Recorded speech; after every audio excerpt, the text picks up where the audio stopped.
Yo, what's going on, y'all? Welcome back. Hey, I'd like to start this video with a quote from this guy up here, right?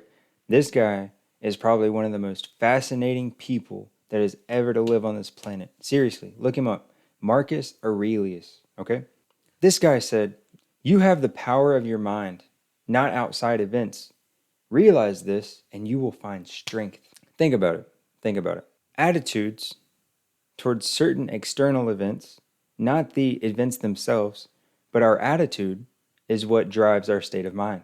For example, life won't always go your way. It won't always go the way you expect or the way you want it to. Complaining, getting angry or upset or sad when a certain thing happens to you, if you think about it, what is it truly helping? If anything, it may hurt you more by feeding into these emotions whenever you're experiencing something of life, a life event. But really, y'all, it's just life. That's all part of it. It can't just be sunshine and rainbows the entire time. Without the bad times, we'll never be able to understand a good time whenever it happens. Think about that. Plus, you're really not moving any closer to where you want to be if you're dwelling on something that's already happened. You know what I mean? It's in the past now. It's locked in time forever, and you can't do anything to change it.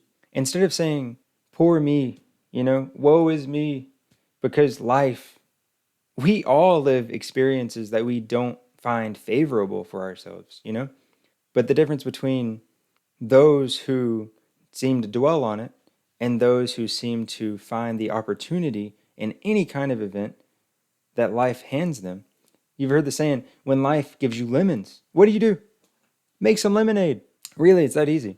But instead of dwelling on this event that's happened in your life, you can find a way to adapt to this new path that you're on. These external events will have a significantly less impact on your state of mind whenever you seem to realize that you have the power to control how you handle these situations.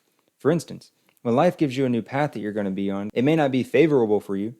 You have the option to either dwell on this and say, woe is me, or you have the option to adapt to this new path and mold it into a path to arrive at the same goal that you had before. It doesn't necessarily have to be a negative thing. Think of the amazing things that may happen to your life, the people that you may meet, the things that you're going to learn. Anything can happen that you have no foreseeable future of, but think of all the beautiful things that could happen to you instead of the negative things. You know what I mean? You choose where you're going. Seriously, you choose where you're going. Life just doesn't blow you in the wind, you know what I mean? And boom, you land on a gold mine or something. That's not going to happen. For instance, there's two paths. If you think you can do nothing and sit still where you are, I'm sorry, but that's not going to happen. In life, you're either progressing, you're going towards your goal, or you're regressing. Because with every day that you're not working towards your goal, that's momentum that you could have had, something that you're not learning, a step that you're not taking. Maybe it's due to fear or anxiety that maybe it won't work. Make a step, make some type of progress at least. Any progress is progress towards your goals. But seriously, if you're not progressing towards these goals, you're regressing. Think about it. Let's say you don't get into the college you applied to, or you didn't get the job that you applied for. I can see a couple options that you have right off the bat. One, you can improve your skills. You can hone your skills. You can become the best person possible for this position, for this school. You know what I mean? If your ACT score or whatever wasn't high enough, keep practicing. Practice and practice and practice until you can finally reach whatever the prerequisite is, whatever the threshold is in order to get into that school. I had to take the ACT 5 times. And with each time, maybe I didn't do better every time, but eventually I landed at the score I wanted. My first score was a 19. And eventually, after 5 times of taking this test, I got a 26. And it may not be a 36, which is the maximum, but that was fine enough for me. That was my goal, and that's what I got to. It took 5 times. It took loads of time to study while I was still working a job in high school, but I made it happen. And the second option, maybe it just wasn't meant for you. Like, not in a bad way, but think about it. If this school didn't accept you, what happens if the next day you receive a letter of approval from another school? And with this school, you're going to learn more. You're going to achieve more. You're going to have a better experience than you would have in the previous one. You just never know. Maybe it wasn't in your path. You know what I mean? It's not always a bad thing. There's always a positive side to something and a negative side to something. Always. And for the job, maybe this wasn't the best job for you either. You know what I mean? Maybe in the same light that you're going to find a better school, you're going to find a better job that fits exactly what you're looking for. Seriously. don't give up just because you face adversity the first time. Instead of fearing adversity, embrace the opportunity that it brings along with it. Like I said, in every negative situation that happens in your life, there's always a positive outcome as well. Imagine this.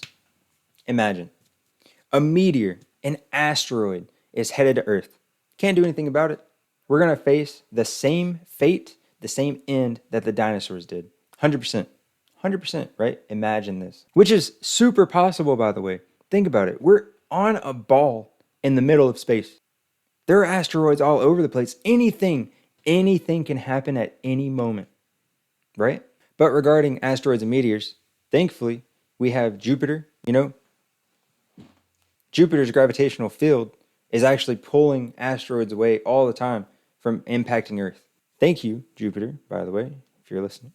Nonetheless, in our scenario, right, in our imagination, a meteor is in the sky right now. We can see it. It's coming towards Earth, right? It's about the same distance as the moon, and it's coming closer and closer and closer. What are most people going to do? There's probably going to be a lot of chaos, People are going to be running, screaming, panicking. But what is that going to do? How are you going to outrun a meteor? How are you? If your plan is to survive, best case, you're stuck in an ice age for the next 2 million years or however long it's going to take for that ice to melt.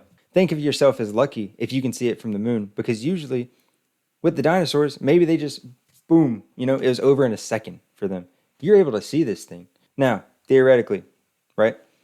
If we can see it from the moon is about 239,000 miles away, or 385 kilometers. I'll do this math here so you don't have to think about it hard. But with an average velocity of 30 kilometers a second, it's zooming. This gives us about 3.5 hours until we're gone. That's it. Zip, done, dust. Instead of panicking, instead of thinking, woe is me, that's not going to do anything. Go join your family. Go grill out for the last time and enjoy your time that you have left on this earth. You know what I mean? Pull up a folding chair and just watch it. Maybe you're stuck in traffic at this time. Don't sit there and honk your horn. That's not going to do anything. Honking your horn doesn't do anything unless there's an emergency. So look, get out of your car because you're going to be stuck there for 3.5 hours anyways, and this thing's just going to boom. Everybody's gone. Get out of your car and just talk to the people that are around you, that are stuck into traffic with you. You know what I mean? Other people that are headed to see their family, but they can't because they're stuck in traffic in the same place that you are. Have a conversation with them. Understand that they're also a human being that is experiencing the same feelings, the same sentiments, the same urge to get back to their family that maybe you're experiencing. And talk with them. Or maybe you can just find a spot, chill, be with yourself, lay in the grass and just think, just watch it, closer and closer and closer, 3.5 hours, that's it. There's not going to be anything. Think about this. This is a video for another time, but it's just part of life, y'all. It's just part of life. Throughout history, right, we learn that the Egyptians, the Romans, the Greeks, and a multitude of other people have also thought about what happens after life, but they weren't scared of it. Instead, they embraced it. They embraced it as a fact that the beginning and the end are part of the same beautiful journey that everybody takes.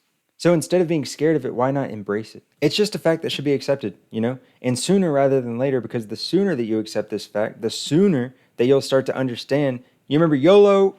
You'll start to understand that you only live once. You only live once. One time. And there's no one foolproof way to do this. You know what I mean? We're all unique. We all have a distinct one-in-one way of truly living. You can't look at somebody else and understand from their life, how are you going to live your life? You can get inspiration from that, but you're not going to live the same exact life as somebody else. Going back to Egypt, they wanted to emphasize the meaning of being contempt, compassionate, patient, humble, just living a virtuous life. Help others and they're going to help you. You don't want your life to be this doom and gloom, you know what I mean? So don't make somebody else's life doom and gloom. Light up somebody's day. Think about how you can be the sunshine in somebody's day. I mean, do you like to be complimented? I'm sure you like to be complimented. You like to know that your hair looks good. You like to know that maybe the outfit that you put on and you thought it looked good, maybe somebody else thinks your outfit looks good. Maybe you want to know that your outfit looks good, so tell somebody else that their outfit looks good. Tell somebody they look healthy, you know what I mean? Or they're glowing, or anything like this. Because for real, even if you've probably heard the saying, no one truly loves you until you're gone. At your funeral, you're remembered, right? Either in a positive way or negative way, depending on how you chose to run your life. If you lived your life in a negative way, chances are there's nobody at your funeral. And that's sad, y'all. Just be nice. People will want to remember you because you want people to remember you. So think about it. If you don't believe that people will remember you in this way at your funeral, in some positive way, right? What are you doing that makes that true? And if it is true, what are you doing to change that? To be real, you won't be here anymore, so I guess it really doesn't matter, you know what I mean? But how do you want to be remembered? How do you want to add your unique touch to this beautiful world? Your unique touch. Now, about these guys, understand this used to be us. We came from ancient primates. The only thing that they could say was ook, ook. You know what I mean? Ook, ook. That's all they could say. They were Neanderthals, man. Hundreds of thousands of years ago, before evolution. Even without a proper language to communicate with that we know of, they told stories with paintings. They had to constantly fend for their lives to survive because everything in that day wanted to kill you. Eventually, they made fire.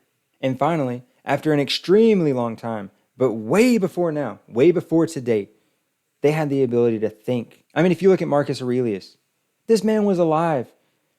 This man was alive in the 2nd century, not 2021, not 1921, 121, the year 121.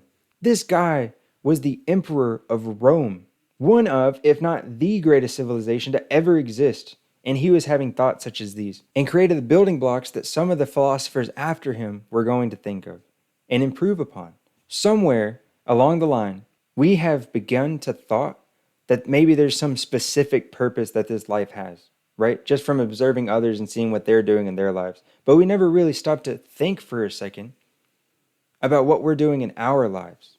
You know, we're seeing that everyone else is having these great accomplishments, doing these great things, changing the world, and we think that they're different from us. But really, we're all the same, guys. We're humans.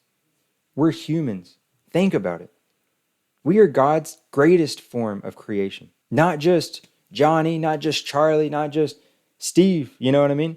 Anybody, everybody is the greatest form of creation. You have a gift.